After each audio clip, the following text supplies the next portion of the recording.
મોરબીના જેતપરમાં ખેડૂતો શા માટે અત્યાર સુધી વિરોધ કરી રહ્યા છે? શા માટે સરકારે તમામ બાબતો સ્વીકાર કરી લીધી એ પછી પણ આ ખેડૂતો ધરણા કરી રહ્યા છે? શું ને સમગ્ર મામલો અને એનો જવાબ હવે ખેડૂત આગેવાને આપી દીધો છે.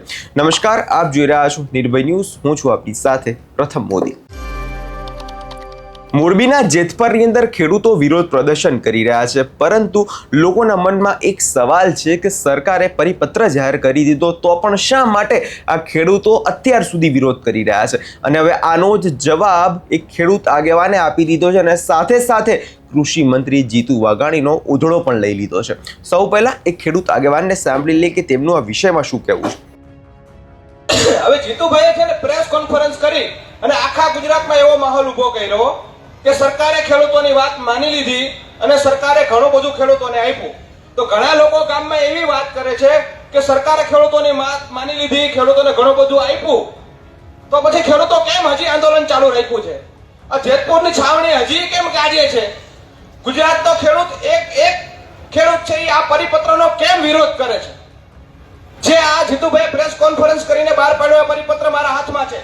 એક વકીલ તરીકે, એક ખેડૂત તરીકે, એક ખેડૂત આગેવાન તરીકે આનો અભ્યાસ કરીને હું સભાન અવસ્થામાં એક શબ્દ બોલી રહ્યો છું કે ભાઈ આ પરિપત્રનો આપણો શું કામ અનાદર કરીએ છીએ, કે આ પરિપત્ર છે એ અમને સ્વીકાર્ય શું કામ નથી?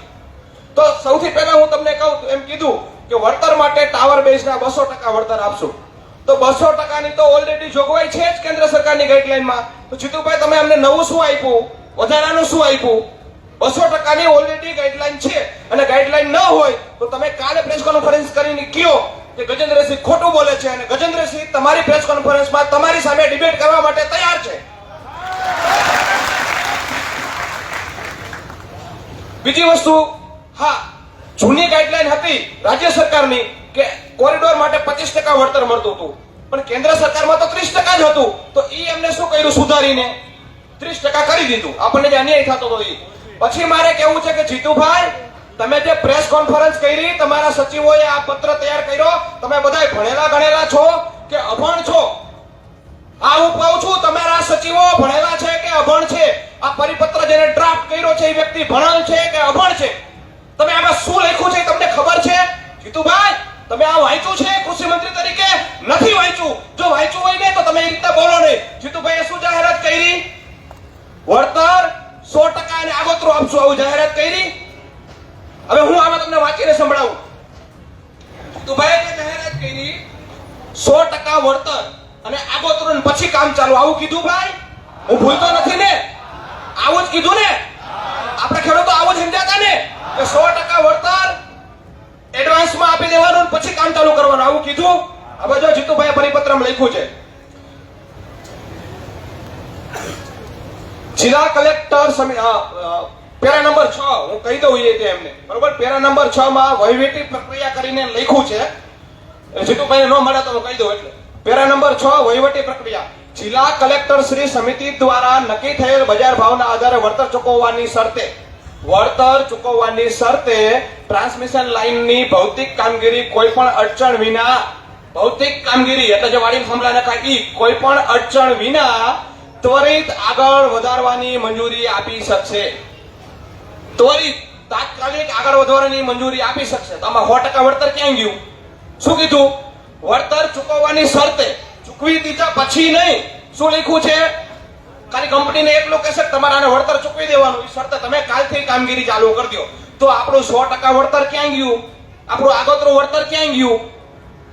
હાલો, આ જીતુભાઈ તમે લખીને આપ્યું છે, આ વાંચ્યું છે? પછી સાંભળજો. પેરા નંબર 7 માં એવું લખ્યું છે, ચૂકવણીની રીત અને શરતો. જમીન માલિકને ચૂકવવા પાત્ર નુકસાન અંગેના વળતરની ચૂકવણી એક સાથે, સાંભળજો, એક સાથે અને ખેડૂતની સંમતિના આધારે કામગીરી શરૂ કરતા પહેલા અગાઉથી કરવાની રહેશે. શું કીધું? કામગીરી શરૂ કરતા પહેલા અગાઉથી કરવાની રહેશે. ઉપર શું લખ્યું પેરા 6 માં? કલેક્ટરને શેની સત્તા આપી? કે વળતર ખાલી ચૂકવવાની શરતે કંપનીને કામ કરવાની મંજૂરી આપી દો. તો જીતુભાઈ, આમાં તમે પેરા 6 માં સાચા છો કે 7 માં સાચા છો? આનો છે જવાબ જીતુભાઈ પાસે? આપણે માંગવો જોઈએ કે ન માંગવો જોઈએ? એક જ પરિપત્રમાં બે જગ્યાએ, એક જગ્યાએ કલેક્ટરને કીધું કે તમે મંજૂરી આપી દો, ભલે કામ ચાલુ રહે. નીચે આપણને ખેડૂતોને એવું કીધું તમને 100% વળતર એડવાન્સમાં મળી જશે. તો સાચું કયું બેમાંથી સાચું કયું? તો આવો પરિપત્ર કરે એને અભણ કહેવાય કે ભણેલા કહેવાય? અભણ કહેવાય કે ભણેલા કહેવાય? તો જીતુભાઈને કહું છું, જીતુભાઈ આ સ્પષ્ટતા કોણ કરશે? આ સ્પષ્ટતા કોણ કરશે? કે તમે ખાલી વાય હવે મારે ગુજરાતની જનતાને, જે મારા ખેડૂત પરિવાર છે 56 લાખ, એ સિવાયની જનતાને કહું છું કે રાજ્ય સરકાર આવી બનાવટ કરે અમારા ખેડૂત પરિવાર હારે, આવી રીતના ખોટા પરિપત્ર બહાર પાડે, ખેડૂતોની બનાવટ કરે, જગતતાતની બનાવટ કરે, તો તમે જનતા, ગુજરાતની જનતા હવે આ સરકારના વખાણ કરશો? હવે જીતુભાઈના વખાણ કરશો? બરોબર. બીજી વસ્તુ તમને આગળ કહી દઉં. હવે એને એવું નક્કી કર્યું કે તમારી જમીનની કિંમત જે છે એ માર્કેટ રેટ પ્રમાણે આપશું. એ સારી બાબત છે, હું સ્વીકારું છું અને આવકારું છું. તમે માર્કેટ રેટ પ્રમાણે આપશો, પણ માર્કેટ રેટ નક્કી કોણ કરશે? કમિટી. કોણ નક્કી કરશે? કમિટી. તો કમિટી કેવી રીતે બનશે? તો કે કમિટીની અંદર 3 સભ્ય રહેશે. એક ખેડૂતનો, એક કંપનીનો અને એક કલેક્ટર પોતે. એ એના અધ્યક્ષ હશે. હવે બધાયને એમ થયું કે સભ્ય એટલે ખેડૂતના મનમાં એવું છે કે મને અહીંયા મોકલી દે, તમને નહીં હો, તમારે જવાનું નથી. તમારે કોને મોકલવાનો છે? સરકાર માન્ય જે વેલ્યુઅર હોય, એ સરકારના લિસ્ટમાં જે વેલ્યુઅર હોય ને એને તમારે એમ કહેવાનું કે આ 10 માંથી એક જણો અમારા વતી આવશે. સરકારના લિસ્ટમાં જે માણસ છે, જે સર્ટિફાઈડ વેલ્યુઅર, એમાંથી કોઈ પણ એક વેલ્યુઅર તમારે સિલેક્ટ કરવાનો, ઈ વેલ્યુઅર નક્કી કરશે. એટલે તમારો કોઈ સભ્ય નહીં, તમે નહીં, કોણ જશે? વેલ્યુઅર. ઈ વેલ્યુઅર ક્યાંથી લેવાનો? આપણે તમારા ગામમાંથી, મારા ગામમાંથી નહીં. ઈ વેલ્યુઅર કોને લેવાનો? આપણે લેવાનો, પણ લેવાનો ક્યાંથી? આ તો મેં તમને એમ કીધું કે તમારે જે માલ ખરીદવો હોય ખરીદવાની છૂટ, પણ લેવાનો મારી દુકાને. તો પછી કેવો માલ આવે? કેવો માલ આવે? મારી દુકાન સિવાય કઈ લેવાનો નહીં. સર્ટિફાઈડ વેલ્યુઅર જે છે એ લેવા. તો ખેડૂતના પાસે હોય સર્ટિફાઈડ વેલ્યુઅર, તો આમાં એવી જોગવાઈ કરવી જોઈએ કે ગ્રામ પંચાયતની સમિતિ બને અને એ સમિતિ જે ભાવ નક્કી કરે એ ભાવ હોવા જોઈએ. આ મારી સલાહ સાચી છે? યોગ્ય લાગે છે? કે મારા ગામની અંદર છે, મારા ગામની સમિતિ બને, એ ભાવ નક્કી કરે, એક એનો વેલ્યુઅર ભાવ નક્કી કરે, અને કલેક્ટર. પછી સાંભળજો, આ લોકો કાગળ ઉપર, મને ખબર નહીં એમની શું મજબૂરી છે કે આટલી બધી કંપનીની ફેવર કરે છે. આપણે 56 લાખ ખેડૂતો, આપણે લગભગ આપણે એની સરકાર ધારીએ ત્યારે પાડી દઈ. આટલા મત હોવા છતાંય આપણી બીક નથી. કંપનીની શું કામ જાજી બીક છે? આમાં એક વસ્તુ એવી લખી કે 2 વેલ્યુઅરના રિપોર્ટ આવી ગયા. શું આવશે? રિપોર્ટ એ બંધ કવરમાં, સીલ કવરમાં. એટલે આપણને તો ખબર જ નહીં પડે ખેડૂતને કે આપણા વેલ્યુઅરે શું ભાવ મોકલો, એ આપણને ખબર નહીં પડે.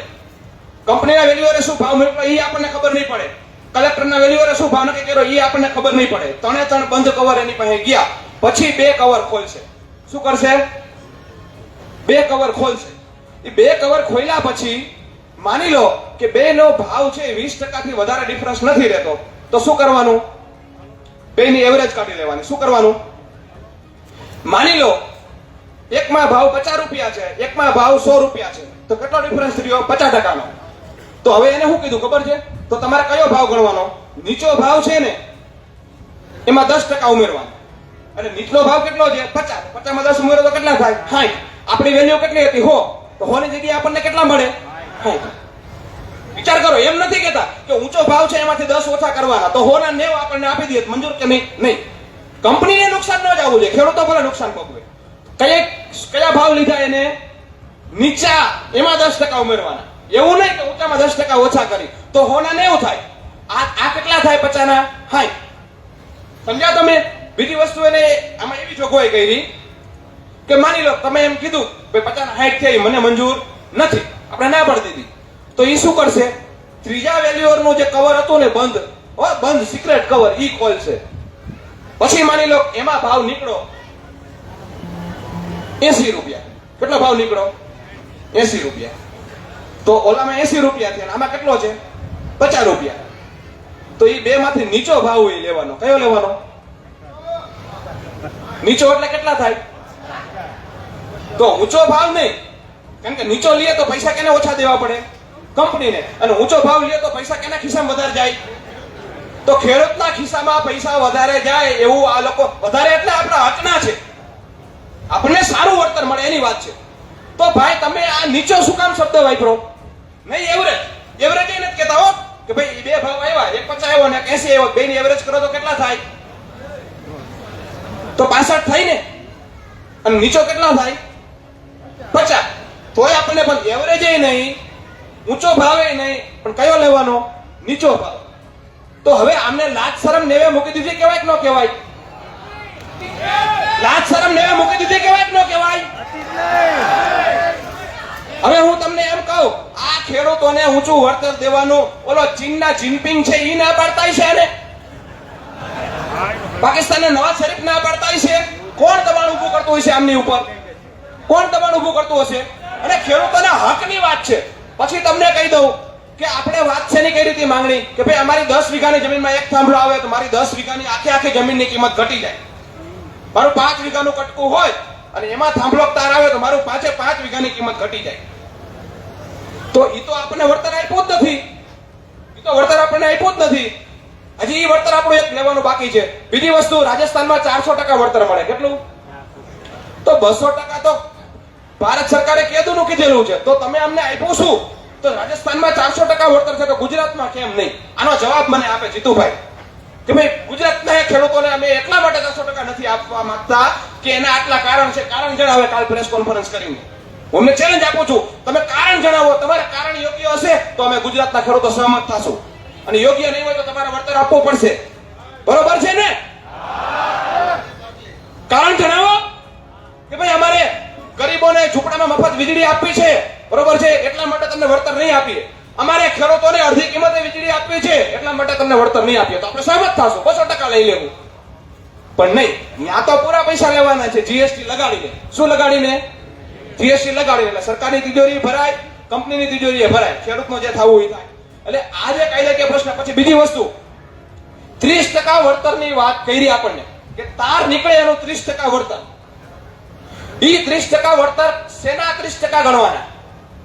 ટાવરનું આપણને એમ કીધું 200% વળતર આપશું. એટલે આપણે માર્કેટ પ્રમાણે મીટરનો ભાવ 100 રૂપિયા થયો કમિટીનો. હમણાં મેં કીધું ને એવી ઓલી સાચી ખોટી કમિટીએ માની લ્યો 100 રૂપિયા નક્કી કર્યા. ઈ 100 રૂપિયા પ્રમાણે ટાવરનું વળતર કેટલું આપવાનું થાય? 200 રૂપિયા મીટરે. કેટલું આપવાનું થાય? 200 રૂપિયા. હવે જો વાયર નીકળે છે, તમને ખબર છે ટાવરનું વળતર છે ને એનું ક્ષેત્રફળ 5% નહીં થાય. તાર રહ્યું ને તારનું એના કરતા 10 ગણું ક્ષેત્રફળ થાય, એટલે એનો ભાવ નીચો રાખ્યો છે. હવે માની લો 30% વળતર કીધું તો 100 રૂપિયા ભાવ છે તો 100 ના 30% એટલે કેટલા રૂપિયા થયા? 30 રૂપિયા. ટાવરના તમે 200 આપો છો તો એ 200 ના 30% અમને આપો ને. 200 ના 30% આપો. આ 30% કીધા પણ તમે શેના 30% એ તમે નક્કી કરો. મૂળ ભાવના 30% કે 200 કરીને એના 30%, આમાં ફિક્સ કરેલું નથી. એટલે આપણને છે ને જે ભાવ 400% ભાવ થાય 4 ગણો, 100 રૂપિયા 400 રૂપિયા લેખે ટાવરનું આપે અને એના 30% એટલે 120 રૂપિયા લેખે આપણને કેનું આપી દઈએ? વાયરનું. આ રીતના વળતરની આપણી ડિમાન્ડ છે. પછી આખા ખેતરનું ઘટે છે એની પણ ડિમાન્ડ છે. તો સમયની મર્યાદા છે એટલે હું એક લાઈન છે ને જીતુભાઈને નથી કહેતો. જીતુભાઈ કદાચ આજે બીજી વખત રાતે પરિપત્ર પાછો વાંચી લેશે અને જેમ હું કહું છું એમ 56 લાખ ખેડૂતો છે એની માતાઓ બહેનો સામે જીતુભાઈને પોતાની ભૂલ સ્વીકારવામાં શરમ નહીં આવે આવી આશા રાખું છું. અને એક છેલ્લી વાત કહી દઉં, જે હમણાં મારા પેલા જે અહીંયા વાત કરી છે સંચાલન સમિતિ છે કે ભાઈ કેટલાક મિત્રોને ડિસ્ટર્બ કરવામાં આવે છે, બરોબર? તો મારે અહીંથી કહેવું છે, જે અધિકારીઓ કોઈ પણનો હાથો બની અને અમારા એક પણ કાર્યકર્તાને ડિસ્ટર્બ કરવાનું કંઈ પણ કરશે, તમે ધ્યાન રાખજો. અમે 56 લાખ ખેડૂતોનો પરિવાર છીએ. તમે જ્યાં જ્યાં નોકરી કરી છે ત્યાં ત્યાં તમે શું કર્યું છે, કેવા કેવા કામ કર્યા છે, કેવી કેવી તમારી કુંડળી છે, અમે પાછળ પડી આરટીઆઈ કરી અને તમારા તપાલા જણાવી દેશું. ત્યારે તમારા એકય આકા નહીં બચાવવા આવે, તમારે તમારા પરિવારે ભોગવવું પડશે. એટલે માપમાં રહેજો, કાયદામાં રહેશો તો ફાયદામાં રહેશો. કાયદો હાથમાં લઈ કોકના પીઠું બની, કોકના હાથા બની અને જરાય આ જે ગાંધી ચિંધ્યા માર્ગે બંધારણીય રીતે આંદોલન ચાલી રહ્યું છે અને એક પણ વ્યક્તિને ડિસ્ટર્બ કરવાનું કર્યું તો પછી અમે ખેડૂતના દીકરાઓએ કોર્ટ એમનામ નથી પહેર્યા. એ કોર્ટ અમે ખીટીએ ટીંગાડવા નથી લીધા, બરોબર? અમે લડી લેશું અને અમે તમારી પાછળ પડી જશું. તમે અમારી પાછળ પડવાનો ખાલી એકવાર પ્રયત્ન કરશો, તમારું નામ અમે મંગાવી લેશું અને તમારી આખી કુંડળી લઈ લેશું અને એ કુંડળી મુજબ અમે કામ કરશું. પછી જોઈશું તમને કોણ બચાવવા આવે છે. ભારત માતા કી ભારત હવે અહીંયા તમે જે રીતે ખેડૂત આગેવાનને સાંભળ્યા અને તેમના દ્વારા સ્પષ્ટ વાત કહેવામાં આવી રહી છે કે સરકારે પરિપત્ર તો જાહેર કર્યો છે, પરંતુ આ પરિપત્ર અમારા કોઈ જ કામનો નથી. આ પરિપત્રથી અમને માત્ર નુકસાન થાય છે. થોડા સમય પહેલા પણ આપણે જોયું હતું કે જે મોરબીના જે ખેડૂત આગેવાન હતા નિહલ અમૃતિયા, તેમના દ્વારા પણ આ જ વાત કહેવામાં આવી હતી અને તેમના દ્વારા સમજાવવામાં પણ આવ્યું હતું કે જે પ્રકારે સરકાર વળતરની જાહેરાત કરી રહી છે, પરંતુ આ જે આખી સિસ્ટમ છે એની સામું તો માત્ર ખેડૂતનો જ મરો થાય છે. એટલે હવે આગામી દિવસોમાં જ્યારે આંદોલન પાર્ટ 3 થવાનું છે અને એ સમયે ખેડૂતનું વલણ શું રહેશે એના પર સૌ કોઈની નજર છે. તમને શું લાગે છે કમેન્ટ કરી ચોક્કસથી જણાવજો ને અમારી ચેનલ નિર્ભય ન્યૂઝને લાઇક, શેર અને સબસ્ક્રાઇબ કરવાનું ભૂલશો નહીં.